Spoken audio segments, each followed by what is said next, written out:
Alright, hello everybody. I'm Marshall. The article I'm going to be reading was called Shoeless Joe Jackson Awaits Justice 50 Years After His Death, and it's taken from the Bleacher Report. Basically, in 1919, the Chicago White Sox were the lowest paid team in all of Major League Baseball. Their owner, the old Roman Charles Comiskey, was cheap, a cretin, and he basically took ends to make sure that his players never got paid.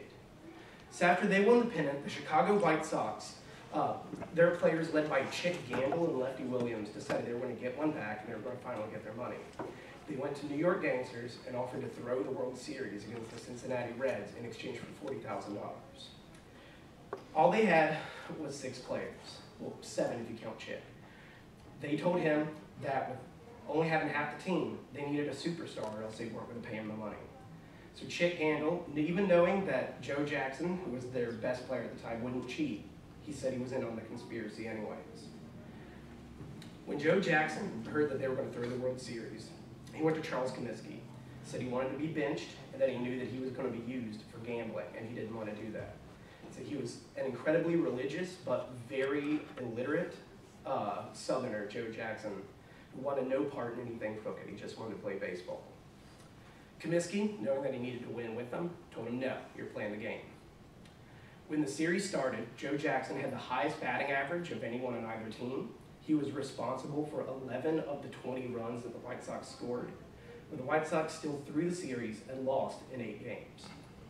After the series, when the gambling scandal broke out, baseball hired a commissioner, Judge Kennesaw Mountain Landis, who decided that even though all 8 players now they went to trial, they were acquitted by a jury, but decided even with their acquittal, they were now banned from baseball for life. Joe Jackson had gone to the commissioner to try to clear his name. They wouldn't let it happen. He was given money by the gamblers and gave that back, and then went to Comiskey to rat out on everyone else. Instead, Comiskey used his name to convince Landis to ban all 8 from Major League Baseball.